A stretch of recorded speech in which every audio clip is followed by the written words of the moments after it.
நம்ம ஊரில் எப்படி நம்ம நாகமணி நம்புகிறோமோ அதே மாதிரி வந்து பார்த்திங்கன்னா ஆப்பிரிக்கலையும் நம்புறாங்க. நீங்கள் நல்லா யோசிச்சு பாருங்கள், நம்ம லாங்குவேஜ் வேறு ஆப்பிரிக்கா லாங்குவேஜ் வேறு. ஆனாலும் நாமளும் நம்புகிறோம், அவங்களும் நம்புறாங்க. இது கிடையாது, ஏதோ ஒரு உண்மை இருக்குன்னு தானே அர்த்தம். பொதுவாக நாகமணிங்கிறது என்னன்னு சொல்லி கேட்டோம்னா, பொதுவாக ராஜநாகம் அப்படிங்கிறதோட ஆயுசு அப்படிங்கிறது நம்பப்படுற வயசுங்கிறது வந்து பார்த்திங்கன்னா 140 வருஷத்துக்கு மேலே வாழும்னு சொல்லி நம்பப்படுது. ஆனால் ஒரு பாம்போட ஆயுட்காலம், ராஜநாகத்தோட ஆயுட்காலம் அப்படிங்கிறது 22லேருந்து 27 வருஷம் தான் அப்படின்னு சொல்லி சயின்ஸ் சொல்லுது. பாம்பை ஸ்டடி பண்ணிட்டு இருக்கிறாங்களோ அவங்க சொல்கிறாங்க. பொதுவாக வந்து பார்த்தோம்னா நாகமணிங்கிறது என்னன்னு சொல்லி கேட்டோம்னா, ஒரு ராஜநாகம் எல்லா பாம்புக்கும் வராதான். அவங்க குறிப்பிட்டு சொல்கிறது ராஜநாகம். ராஜநாகம் பாம்பு வந்து பார்த்திங்கன்னா 2 விதமாக வேட்டையாடி சாப்பிடுவோம். நம்ம வந்து இப்போ வந்து பார்த்திங்கன்னா வேலைக்கு போனால் சம்பளம் வாங்குறோம், அரிசி வாங்குறோம், சாப்பிட்றோம், ஓகேங்களா. ஆனால் பாம்பு அப்படிங்கிறது வந்து பார்த்திங்கன்னா வேட்டையாடி சாப்பிட்ணும், ஓகேங்களா. அதுக்கு ஒரே வழி தான், இப்படி ஒரு விரலை காமிச்சு ஏதோ ஒரு சொல்லுங்கிற மாதிரி தான். அது வேட்டையாடி தான் சாப்பிடும். வேட்டையாடி சாப்பிடும்போது பார்த்திங்கன்னா 2 விதமாக வேட்டையாடும். ஒன்று வந்து ஆப்போசிட்டில் இருக்கிற எதிரி மேலே டேரெக்டாக விஷத்தை கக்கும், அது ஒரு விதம். 2வது விதம் வந்து விஷத்தை கக்காமல் அதை போய் கடித்து சாப்பிட்றது. இது 2 விதமாக இருக்குது. அப்படி ஒரு பாம்புங்கிறது ஒரு 120 வருஷம் விஷத்தையே கக்காமல் ராஜநாகம் வேட்டையாடி மட்டுமே கடித்து மட்டுமே சாப்பிட்டு இருந்துச்சு அப்படின்னா, அதோட தலையில் வந்து ஒரு கல் உருவாகும். அது சேர்த்து வச்ச வாழ்நாளை சேர்த்து வச்ச மொத்த விஷயமும் ஒரு கல்லாகும். அந்த கல் வந்து நாகமணி. நாம் எப்படி இளமையில் நல்லா ஓடி ஆடி வேலை செய்கிறோம், ஓடுறோம், பிடிக்கிறோம், வயசான வாட்டி எப்படி உடம்பு முதுமை அடையுது, முதிர்ச்சி அடையுது, நம்ம நடக்க முடியாமல் இருக்கிறோம். அந்த மாதிரி வந்து பாம்புக்கும் வயசான வாட்டி ஓடி ஆடி வேட்டையாட முடியாது. அப்போ ஒரு இடத்துல இருக்கும்போது அந்த நாகமணியை கக்குமா. அந்த நாகமணியை கக்கும்போது வந்து பார்த்தோம்னா, அந்த வெளிச்சத்துக்கு வந்து ஒரு சில சின்ன சின்ன பூச்சி, எலி, தவளை இந்த மாதிரி இதெல்லாம் வருமா. அப்போ வரும்போது அதை இது வேட்டையாடி சாப்பிட்ருமா. சாப்பிட்டா அந்த நாகமணியை மறுபடியும் அது தன்னோட இடத்துல மறுபடியும் எடுத்து வச்சுக்குவோம். இதுதான் வந்து நம்பப்படக்கூடிய தியரி.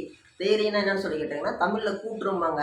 இது என்கிட்ட சொல்லி வச்சிருக்கிறாங்கப்பா, இதுதான் நான் காதில் கேட்டதும்பாங்களா. அந்த மாதிரி இது ஒரு தியரி, ஓகேங்களா. ஆனால் அறிவியல் என்ன சொல்லுதுன்னா, நாகமணிங்கிற ஒரு விஷயம் கிடையவே கிடையாது. என்னன்னு சொல்லி கேட்டோம்னா, நாகமணி வச்சிருக்கிறது நீங்கள் என்ன பயன்னு சொல்கிறீங்க, நாகமணி ஆடுறது அவங்க பெரிய பணக்காரங்களாகிடுவாங்க, பெரிய கோடீஸ்வரங்களாகிடுவாங்க அப்படிங்கிறீங்க.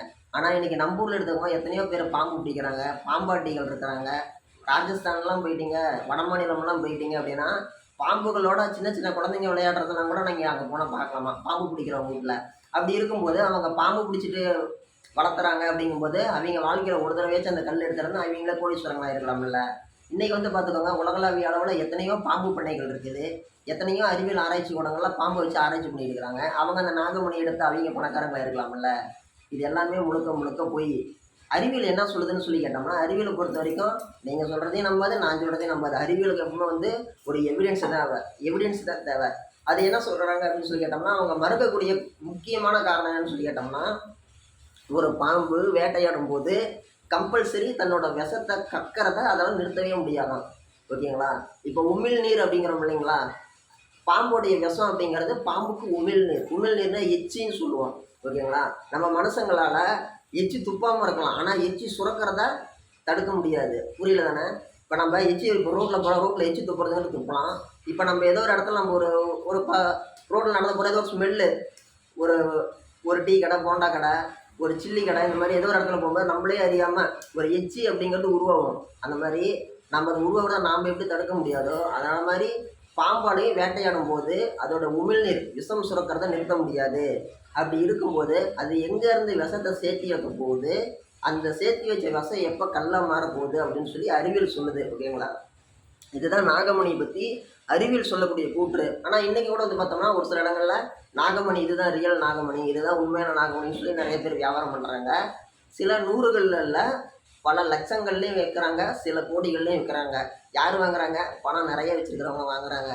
இது எந்த அளவுக்கு உண்மைன்னு சொல்லி கேட்டோம்னா, 2015 கூட வந்து ஒரு போலியான நாகமணியை சில கோடிகளுக்கு விற்க முயற்சி பண்ணாங்கன்னு சொல்லி ஒரு கேஸ் ஒன்று பதிவாயிருக்கு நம்ம தமிழகத்தில். அது மட்டும் இல்லை, பொதுவாக வந்து பார்த்தோம்னா ஏமாறுறவங்க இருக்கிறாரு, ஏமாத்துறவங்க தான் இருப்பான். ஆனால் இன்னொரு விஷயம்னு சொல்லி கேட்டிங்கன்னா, நம்ம ஊர்லேயும் ஆப்பிரிக்காலையும் இருக்கக்கூடிய ஒரு விஷயம் அப்படிங்கிறது, அன்றைக்கி வந்து நம்மளுக்கும் அவங்களுக்கும் இடையில வந்து பார்த்திங்கன்னா கம்யூனிகேஷன் அப்படிங்கிறது ரொம்ப கம்மியானது இருக்கும். இப்போ நம்ம எப்படி ஒரு விஷயத்தை முழுசுப்பாக நம்புறோமோ அதே மாதிரி அவங்களும் நம்பியிருக்கிறாங்க. ஸோ சம்திங் இருக்குது. நம்ம விட தெரியாத கேள்விகள் அப்படிங்கிறது எவ்வளவோ இருக்க தானே செய்யுது. பொதுவாக வந்து இலை அப்படிங்கிறது எரியாது. சில மூலிகை தலைகளை எண்ணெய் விளக்குற திரி போட்டு நம்ம பற்ற வச்சோம்னா சில மூலிகை இலைகள் எரியுது. பச்சை இலை எப்படி எரியும்னு கேட்குறோம், அது எரியுது. போய் எவிடன்ஸ் என்னென்னு கேட்டோம்னா அவங்க சொல்கிறாங்க, இதோட அறிவியல், இதோட தாவர பெயர் இது, இதோடைய தன்மை இது, ஸோ அதனால் எரியுது. எப்படி நாம் ஒரு இது சொன்னோம்னா அவங்க அதுக்குள்ளான ஒரு இது வச்சுருக்கிறாங்க. நாகமணி உண்மையாக நீ நம்புறியாஸ் அப்படின்னு சொல்லி கேட்டிங்கன்னா, நான் இது வரைக்கும் நேரில் பார்த்ததில்ல. எங்கள் வீட்டில் எங்கள் அம்மா நம்புகிறாங்க, அதனால நானும் நம்புகிறேன். ஓகேங்களா? எனக்கு நாகமணி மேலே நம்பிக்கை இருக்குது.